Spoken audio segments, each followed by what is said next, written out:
पूर्वी स्टॅम्प 100 रुपयाचा होता, आता पैसे काढायला तो स्टॅम्प केलाय 500 रुपयाला, 500चाच घ्यावा लागतो, म्हणजे सरकारला फी भरावी लागते। पूर्वी तिकीट 5 रुपयाचं 2 रुपयाचं चालायचं, आता 20 रुपयाचं तिकीट आलं, तर कुठल्या ना कुठल्या माध्यमातून गरिबाच्या खिशातून ते पैसे काढून घ्यायचे, सर्वसामान्य माणसाच्या एका बाजूने खिशातून ओरबाडून घ्यायचं आणि दुसऱ्या बाजूला आम्ही लाडकी बहीण योजनेला पैसे दिले असं दाखवायचं। ही स्थिती सरकारची आहे। आमदाराचा पगार 3.5 लाख रुपये झाला, आमची मात्र 300 रुपयाची मजुरी 500 रुपये झाली नाही।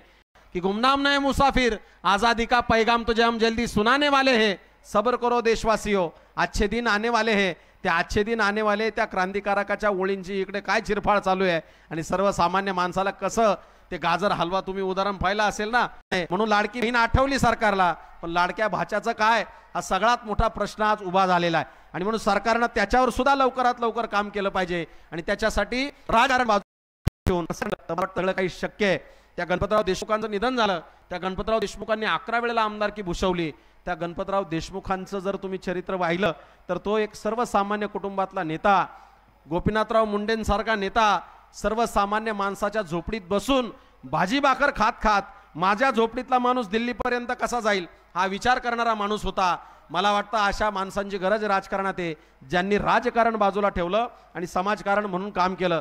ज्यावेळेला बच्चू भाऊंनी आंदोलन केलं होतं, जमिनीमध्ये स्वतःला गाडून घेतलं होतं आणि अशा वेळेला त्या तत्कालीन उपमुख्यमंत्री आर आबांनी स्वतः त्याची दखल घेऊन त्या मागण्या मान्य करण्याचं काम केलं होतं। मला वाटतं अशी माणसं राजकारणात जर असली तर राजकारणापलीकडे समाजकारण हे होईल। समाजकारणाची फार गरज आहे, कारण राजकारण करताना तुम्हाला पक्ष फोडाफोडी किंवा विचारधारा किंवा इतर सगळ्या गोष्टी येतात, पण या सगळ्यामध्ये तुम्हाला ज्या वेळेला समाजकारण हा शब्द पुढे येतो तो फार गरजेचा आहे। आणि म्हणून समाजाचं नेतृत्व करताना ज्या समाजाने आपल्याला मोठं केलंय, ज्या समाजाने नेतृत्व करण्याची संधी दिली आहे, म्हणजे ज्या माणसांनी आपल्याला मोठं केलंय, ज्या माणसांच्या प्रश्नावरती लढत आपण मोठं झालो, त्या माणसांची जाण ठेवणं गरजेचं असतं। बच्चू भाऊंचं हे सगळं आंदोलन तुम्ही पाहिलं, मागण्या पाहिल्या तर त्या सर्वसामान्य माणसाच्या हिताच्या आहे। आज तुम्ही पिझ्झा खायला गेले तर तुम्हाला 400-500 रुपयाला पिझ्झा मिळतो। एका बाजूला इथल्या सर्वसामान्य माणसाच्या वाट्याला जे जगणं सध्याचं आहे आणि आजचे दिन आने वाले असं म्हणत सर्वसामान्य माणसाच्या वाट्याला जे जगणं आलंय, मुळात हे आजचे दिन आने वाले ही ओळख या माणसाची नाही, हे समजून घेणं गरजेचं आहे। ज्या वेळेला भगतसिंग जेलमध्ये होते त्यावेळेला रामप्रसाद बिस्मिल सारखा शायर, तत्कालीन काळचे शायर, ज्यांनी भारत पारतंत्र्यात आहे त्या भारताला स्वातंत्र्य मिळवून देण्यासाठी क्रांतिकारक झटतायत, अशा वेळेला या क्रांतिकारक शायरानं ओळ लिहिली, गुमनाम नहीं मुसाफिर, आज़ादी का पैगाम तुझे हम जल्दी सुनाने वाले हैं, सब्र करो देशवासियों, अच्छे दिन आने वाले। कोण म्हणलं होतं? क्रांतिकारक म्हणाले होते। काय? पारतंत्र्याकडून आता स्वातंत्र्य लवकर मिळणार आहे म्हणून त्यांनी लिहिलं होतं की गुमनाम नहीं मुसाफिर, आज़ादी का पैगाम तुझे हम जल्दी सुनाने वाले हैं, सब्र करो देशवासियों, अच्छे दिन आने वाले हैं। त्या अच्छे दिन आने वाले त्या क्रांतिकारकाच्या ओळींची इकडे काय चिरफाड चालू आहे आणि सर्वसामान्य माणसाला कसं ते गाजर हलवा तुम्ही उदाहरण पाहिलं असेल ना। भुकेनं व्याकुळ झालेल्या माणसाला ज्या वेळेला भूक लागली त्यावेळेला रस्त्याच्या कडेला हातगाडीवर बोर्ड लावलेला होता, 2 रुपये द्या गाजर हलवा खा, 2 रुपयात गाजर हलवा। त्या भुकेनं व्याकुळ झालेल्या माणसाला वाटलं 2 रुपयात काय मिळणार आहे इथं अमरावतीमध्ये, म्हणून तो त्या गाडीजवळ गेला, त्या माणसाला 2 रुपये दिले, म्हणले हा घ्या 2 रुपये द्या गाजर हलवा। त्यानं 2 रुपये घेतले, त्या पेटीमध्ये टाकले आणि जवळ बांधलेल्या दोरीला गाजर वर केलं, म्हणला हे घ्या 2 रुपये गाजर हलवा। तसे इथल्या सर्वसामान्य माणसाच्या वाट्याला हे असं काहीतरी गाजर दाखवण्याचं काम झालं आणि म्हणून सर्वसामान्य माणसाच्या वाट्याला ते जगणं आलं। मुळात या सरकारच्या पुढे जर मागण्या मान्य करून घ्यायच्या असेल, तुम्ही बघितलं असेल 2014ला सुद्धा बघितलं असेल की इथल्या 5 वर्षांच्या कार्यकाळामध्ये सगळ्यात जास्त आंदोलनं त्या काळामध्ये झाली शेतकऱ्यांची। कधी दूध दरवाढी झाली, कधी ऊसचा दरसाठी झालं, दुसऱ्या बाजूला राजू शेट्टी साहेब त्यांनी काही काळ आंदोलनं भरपूर केली।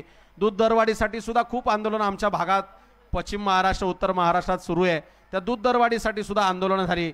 याच्याही पलीकडे कापसाच्या दरवाढीसाठी, सोयाबीनची दरवाढ, प्रत्येक कांद्याच्यासाठी सुद्धा आंदोलन झाले। मग या सगळ्या आंदोलनांमध्ये शेतकऱ्याला कसं हाणून पाडता येईल, त्या शेतकऱ्याला कसं मागे खेचता येईल, त्या शेतकऱ्याचा आवाज कसा दाबता येईल, याचाच विचार प्रत्येक वेळेला सरकारनं केलेला दिसतो। नाशिकमध्ये ज्यावेळेला केंद्रीय मंत्र्यांच्या सभेत कांदा उत्पादक शेतकरी उभा राहिला आणि त्याने विचारलं निर्यात बंदी कधी उठवणार, त्यावेळेला त्या शेतकऱ्याचा आवाज दाबला गेला, त्याला मारहाण झाली, अटक केली, अशा शेतकऱ्याचा आवाज दाबला गेला. इंदापूर मधला शेतकरी दुधासाठी एकत्र झाला, त्याच्यावर लाठीचार्ज केला गेला. बारामतीतला शेतकरी एकत्र आला, त्याच्यावर तेव्हा संदीप कर्णिक नावाचा शेतकऱ्याचा पोरगा आणि तोच त्या शेतकऱ्यांवरती गोळीबार करतो, अश्रुधुराच्या नळकांड्या सोडतो आणि शेतकऱ्याचं आंदोलन उद्ध्वस्त करण्याचं काम प्रत्येक वेळेला झालेलं हे आपल्याला दिसतं. ताईंनी सांगितलं प्रत्येक माणसाला एकत्र करतायत. आता एकत्र करत असताना ही क्रांतीची मशाल आहे, याला सगळ्यांचं संघटन लागतं, पाठिंबा लागते, साथ लागते. दादा मगाशी म्हणाले गाडगे महाराजांनी कधी पायाला स्पर्श करू दिला नाही, बच्चू भाऊंच्या पाया पडू नका, पण इथं आलेली सगळी माणसं बच्चू भाऊंशी हात मिळवतात. हे आत्मिक नातं आहे. चालायचं असेल तर माझ्या सोबत चला, हातात हात घेत ही सगळी माणसं बच्चू भाऊंना भेटतायत. हे प्रेम बच्चू भाऊंवरचं प्रत्येक त्या माणसाचं आहे.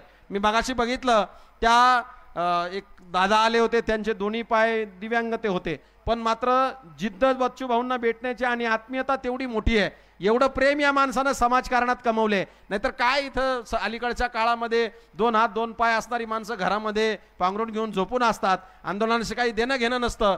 पण एवढी तळमळीनं महाराष्ट्राच्या कानाकोपऱ्यातून दिव्यांग बांधव एकत्र येतात आणि बच्चू भाऊंना पाठिंबा देतात. ही फार मोठी गोष्ट या आंदोलनासाठी आहे. आणि म्हणून आज या निमित्तानं तुम्ही एकत्र आलाय ना, त्या भगतसिंगासारखी ठिणगी पेरून घेतली पाहिजे. ठिणगी पेरायची म्हणजे प्रत्येकानं काडीपिटी घ्यायची आणि आग लावायची असं नाही. ठिणगी पेरून घ्यायची म्हणजे काय, आपल्याकडे काही नसू द्या, आंदोलनाची दिशा अशी असते. आम्ही सुद्धा अनेक चळवळीमध्ये सहभाग घेतलाय. मुरमुरे खाऊन, मुरमुरे आहेत ना तुमच्याकडे, काय म्हणतात मुरमुऱ्याला, मुरमुरे लाया मुरमुरे, काय ती मुरमुरे पिशवीमध्ये घेऊन ती खाऊन आंदोलनं केलेली आहे महाविद्यालयीन जीवनामध्ये. अनेक शेतकऱ्यांच्या दुग्ध व्यावसायिकांच्या आंदोलनामध्ये आम्ही सुद्धा सहभागी झालोय. तर मुरमुरे खाऊन लाया खाऊन दिवस काढावे लागतात, पण आंदोलन कधी वीक पडून द्यावं लागत नाही. त्याच्यासाठी तुमच्यासारख्यांचा हा आवाज, हा पाठिंबा असतो. आणि म्हणून भगतसिंगांनी वयाच्या 13 वर्षी ज्या वेळेला आपली मावशी मारली गेली आहे, मामा मारला गेलाय, जालियनवाला बाग हत्याकांडामध्ये कुटुंब उद्ध्वस्त झालंय, अशा वेळेला त्या जालियनवाला बागेपसली पायाशी असणारी माती कपळाला लावून सरफरोशी की तमन्ना अब हमारे दिल में है, देखना है जोर कितना बाजू कातिल में है, असं म्हणता म्हणता भगतसिंग त्या आंदोलनात सहभागी झाले. आणि भारताला स्वातंत्र्य मिळवून देण्यासाठी सर्वात कमी वयात बलिदान देणारा क्रांतिकारक म्हणून भगतसिंग आहे. इथे त्यांचा फोटो लागलाय. जे बॉम्बस्फोट तिथे घडवले होते आणि भगतसिंगांना ज्या कारणासाठी अटक झाली होती, तो बॉम्ब फोडताना इंग्रजांना मारायचं नाही, दहशत निर्माण करायची आणि सांगायचं की स्वातंत्र्याची चळवळ आता बळकट झाली आहे.